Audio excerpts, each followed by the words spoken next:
سوال یہ ہے، اگر ہم آپ پر یقین کرنے سے انکار کر دیں تو کیا ہوگا؟ اگر ہم یہ ماننے سے انکار کر دیں کہ آپ خدا تعالیٰ کے بھیجے ہوئے ہیں تو اس معاملے میں کیا ہوگا؟ اس پر آپ ہمارے ساتھ کیا کریں گے؟ پہلے جناب مسیح سے یہ سوال پوچھتے ہیں، اگر کوئی مسیحی پیغام کو رد کر دے تو کیا ہوتا ہے؟ اس معاملے میں جناب مسیح اس شخص کے ساتھ کیا سلوک کریں گے؟ اور اگر کوئی حضرت محمد کے پیغام کو رد کر دے تو کیا ہوگا؟ وہ اس سے کیسے نمٹیں گے؟ سب سے پہلے ہم دیکھتے ہیں کہ جناب مسیح نے حضرت مرکز کی انجیل شریف میں کیا فرمایا۔ جو ایمان لائے اور بپتسمہ لے وہ نجات پائے گا۔ نجات کا مطلب ہے کہ وہ ابدی عذاب سے بچ جائیں گے، اور جو ایمان نہ لائے وہ مجرم ٹھہرایا جائے گا۔ جو مجھ پر یقین نہیں کرتا وہ عدالت کا سامنا کرے گا۔ اس آیت میں یہ واضح نہیں کہ فیصلہ کیا ہے۔ جو اس پر ایمان لاتا ہے اس پر سزا کا حکم نہیں ہوتا، جو اس پر ایمان نہیں لاتا اس پر سزا کا حکم ہو چکا۔ تو کیا جناب مسیح ان کو مار ڈالیں گے جو ان پر ایمان نہیں لاتے؟ اس لیے کہ وہ خدا کے اکلوتے بیٹے کے نام پر ایمان نہیں لایا۔ تو کیا اس کا مطلب ہے کہ جناب مسیح ان کو مار ڈالیں گے جو ایمان نہیں لاتے؟ تو کیا اس کے مطابق وہ انہیں سزا دیں گے اور انہیں سولی چڑھائیں گے اور ان کی عدالت کریں گے؟ آخر جناب مسیح ان کے ساتھ کیا کریں گے؟ کتاب مقدس کے ایک اور حوالے میں یہ ان لوگوں کے انجام کی وضاحت کرتا ہے جو جناب مسیح میں ایمان کو قبول نہیں کرتے۔ جناب مسیح نے حضرت یوحنا کی انجیل شریف میں یوں فرمایا، اگر کوئی میری باتیں سن کر ان پر عمل نہ کرے تو میں اس کو مجرم نہیں ٹھہراتا، کیونکہ میں دنیا کو مجرم ٹھہرانے نہیں بلکہ دنیا کو نجات دینے آیا ہوں۔ وہ کہتے ہیں میں دنیا کو مجرم ٹھہرانے نہیں آیا بلکہ دنیا کو نجات دینے آیا ہوں۔ جو مجھے نہیں مانتا اور میری باتوں کو قبول نہیں کرتا اس کا ایک مجرم ٹھہرانے والا ہے۔ یعنی وہ فرماتے ہیں کہ میں آپ کی مذمت نہیں کرتا کیونکہ میں دنیا کو بچانے آیا ہوں۔ یعنی جو کلام میں نے کیا ہے آخری دن وہی اسے مجرم ٹھہرائے گا۔ اب یہ نقطہ اہم ہے۔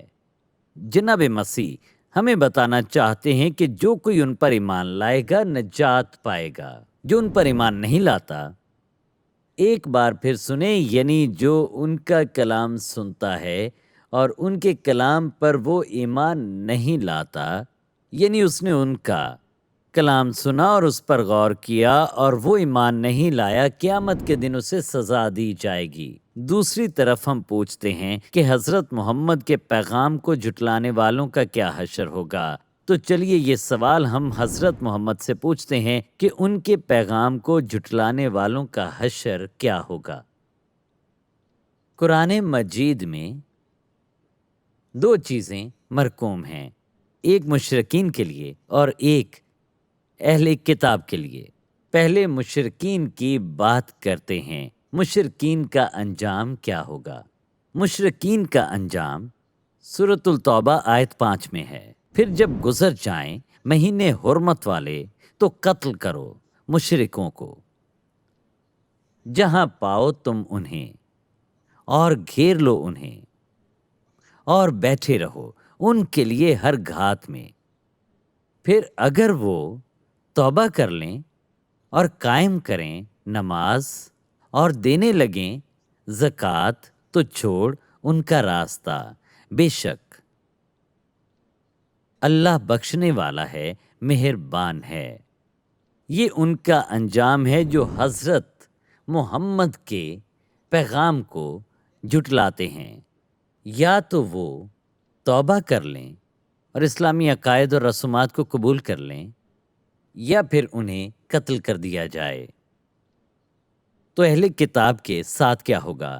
سورۃ التوبہ 29ویں آیت، جنگ کرو ان لوگوں سے نہیں جو ایمان لاتے اللہ پر اور نہ آخرت کے دن پر، اور نہ حرام مانتے ہیں اس کو جو حرام کر دیا اللہ نے، اس کے رسول نے، اور یہ نہ قبول کرتے ہیں دین حق کو ان لوگوں میں سے جنہیں دی گئی تھی کتاب، یہاں تک کہ دینے لگیں جزیہ اپنے ہاتھ سے اور وہ رہیں ذلیل ہو کر۔ تو دیکھیں ان جوابات کی بنا پر مشرکین میں سے کافروں کا انجام یا تو موت ہے یا پھر اسلام قبول کرنا ہے۔